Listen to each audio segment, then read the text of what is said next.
Welcome to today's session. इस particular video में हम बात करेंगे एचडीएफसी अर्बो एनर्जी प्लान के बारे में, एनर्जी पॉलिसी के बारे में, और उसके पॉलिसी वर्डिंग डॉक्यूमेंट से देखेंगे कि क्या चीजें हमें ज्यादा फोकस करने चाहिए इन चीजों पे, एंड उनके बारे में डिटेल हम डिस्कशन करने वाले हैं। राइट, ये क्या इसमें कवर नहीं होंगे और क्या होंगे। सबसे पहले क्या होंगे बात करते हैं। तो जब भी आपको एक दिन से ज्यादा हॉस्पिटलाइजेशन की जरूरत पड़े तो ड्यूरिंग हॉस्पिटलाइजेशन जो भी खर्चे होते हैं वो सारे कवर्ड होंगे, जो कि ये लिस्ट भी दे रखा है। याद रहे, एक दिन से ज्यादा जहां आपको हॉस्पिटलाइज होना पड़े वो सारे खर्चे एप्लीकेबल हैं। आप हॉस्पिटलाइजेशन से 30 दिन पहले के खर्चे और डिस्चार्ज होने के बाद 60 दिन के जो खर्चे हैं, मेडिकल खर्चे जो हैं वो, या इन्वेस्टिगेटिव खर्चे जो हैं, टेस्ट वाले खर्चे जो हैं, वो भी आपको दिया जाएगा। जो सोफिस्टिकेटेड कुछ प्रोसीजर्स जैसे लैप्रोस्कोपी, कैटरैक्ट लेजर के थ्रू, ये सारी चीजें जो एक दिन के अंदर हो जाती हैं, बट अगर टेक्नोलॉजी नहीं होता तो शायद एक दिन से ज्यादा रहना पड़ता है हॉस्पिटल में, वो भी यहाँ पे कवर्ड है। अगर आप डोनेट कर रहे हैं, मतलब जरूरत है उस मोमेंट पे, और आपको आप मतलब बेसिकली जो डोनर मिला है उसके बॉडी से जो ऑर्गन निकालना है उसका वो खर्चा है, वो भी इसमें कवर्ड होता है। एम्बुलेंस कवर 2000 रुपए मिलते हैं फॉर हॉस्पिटलाइजेशन, लेकिन जरूरी ये है कि वो एम्बुलेंस हॉस्पिटल का होना चाहिए, पर्टिकुलर हॉस्पिटल का होना चाहिए, बाहर किसी प्राइवेट ऑर्गेनाइजेशन का नहीं होना चाहिए। जो चीजें कवर नहीं होती, नंबर वन, ट्रीटमेंट आप इंडिया से बाहर नहीं ले रहे, जो जहां पे भी आप ट्रीटमेंट करा रहे हैं वो एक हॉस्पिटल है, कोई नर्सिंग होम एंड कोई अनरजिस्टर्ड कोई एस्टेब्लिशमेंट नहीं है, या ऐसी चीजें जिनको इंश्योरेंस वाले आपके डॉक्टर्स समझते हैं कि जरूरत नहीं है हॉस्पिटलाइज होने की, वो ट्रीटमेंट आप कराते हैं, देन आपको पैसा नहीं मिलेगा। कैंसर केमो, मतलब बेसिकली केमो के लिए जो पैसा लगता है वो जरूर आपको मिलेगा, लेकिन इसके अलावा अगर दवाई से ही आपको 2-3 घंटे में आराम मिल गया तो वो चीजें कभी भी इसमें कवर्ड नहीं होंगी। Restriction management very important. जब भी आप पॉलिसी खरीदते हैं, डे वन से आपका जो भी एक्सपेंस होता है, जो भी सम इंश्योर्ड है, वो डबल हो जाता है। 5 लाख की पॉलिसी लेते हैं 10 लाख हो जाता है, 10 लाख की पॉलिसी लेते हैं वो 20 लाख हो जाता है। और जो HbA1c चेकअप है उसके लिए आपको 750 रुपए कंपनी देती है। 2 टेस्ट के बीच में मिनिमम 3 महीने का गैप जरूर होना चाहिए।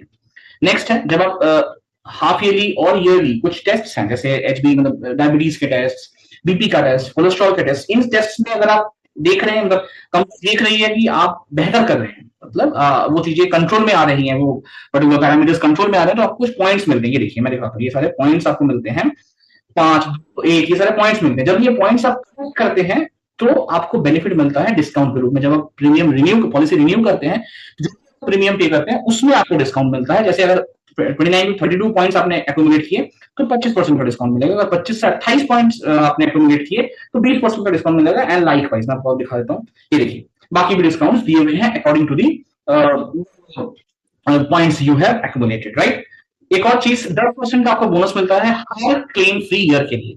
मान लीजिए फर्स्ट ईयर आपने क्लेम फ्री रखा, 10% आपको मिला, उसी 10% पे आपको नेक्स्ट क्लेम फ्री ईयर उसी 10% पे फिर से 10%, मतलब आप कह सकते हैं कंपाउंड इंटरेस्ट जिस तरीके से होता है, क्यूमुलेटिव बोनस भी उसी तरीके से बढ़ता जाता है। लेकिन इसका भी एक लिमिट है, can't exceed 100% of the some insured. जो आपका सम इंश्योर्ड है उसका 100% एक्सीड नहीं करना चाहिए। राइट, मतलब वही मैक्सिमम लिमिट है। एक और चीज, कुछ एक्सक्लूजन है, मैं बहुत स्ट्रेस देता हूँ, एक्सक्लूजन पे आप ध्यान दीजिए कि पहले पॉलिसी लेने से लेके अगले 2 साल तक इन सारे डिजीजेस एंड ट्रीटमेंट्स आप अवेल नहीं कर सकते। आप ये एक स्क्रीनशॉट ले लीजिए, या तो मैं ये PDF आपको भेज दूंगा, जो भी हो आप इसको देख के ये समझ सकते हैं कि ये सारी चीजें कवर नहीं होंगी। लेकिन कवर क्या होंगी, वो ये सारा है कि अगर आप इन 5 में से किसी में आप फॉलो करते, कोई चीज आपको है, देन आप डे 1 से इसके लिए जो ट्रीटमेंट है वो डेफिनेटली हॉस्पिटलाइज अगर होते हैं तो आपका ट्रीटमेंट होगा, एंड उसके लिए आप क्लेम अवेल कर सकते हैं। यही इस पॉलिसी की स्पेशलिटी है। अगर आपको HDFC ब्रांड पे भरोसा है, ब्रांड लॉयल्टी, ब्रांड वैल्यू पे भरोसा है, और आपको इन 5 में से एक या मल्टीपल प्रॉब्लम्स हैं, तो आप इस पॉलिसी को जरूर देख सकते हैं। कुछ एक्सक्लूजन्स भी होते हैं, जैसे ये देखिए, ये मैं भी देख रहा था, ये देखिए, जैसे मैं पहले बताता हूँ, जैसे इनफर्टिलिटी, स्टेरिलिटी, ये सब कवर नहीं होगा। मैटरनिटी एक्सपेंसेस कवर नहीं होंगे। अगर कॉस्मेटिक सर्जरी कराते हैं वो कवर नहीं होगा। अगर आप बेसिकली आप ओबेसिटी कंट्रोल की पिल्स ले रहे हैं, पैडियाट्रिक सर्जरी करा रहे हैं, वो सारे कवर नहीं होंगे। राइट, इंपॉर्टेंट है। Next is simply, I guess इतना ही काफी है। हाँ, वेरी इंपॉर्टेंट, अगर आप 5 साल तक कंटिन्यूसली एक ही इंश्योरेंस के पास आप प्रीमियम पे कर रहे हैं और आप लॉयल हैं उस इंश्योरेंस के प्रति, 5 साल के बाद आपको आपका क्लेम वो डिनाई नहीं कर सकता insurance company, unless and until it's a fraudulent one, और नंबर 2 लिखा हुआ है कि आप जो परमानेंट एक्सक्लूजन है पॉलिसी में उसके अलावा चीजें। तो आई होप ये वीडियो आपको सही लगा हो। अगर कोई भी डाउट हो आपको तो आप काइंडली कमेंट सेक्शन में जरूर लिखिए, I will be happy to help you.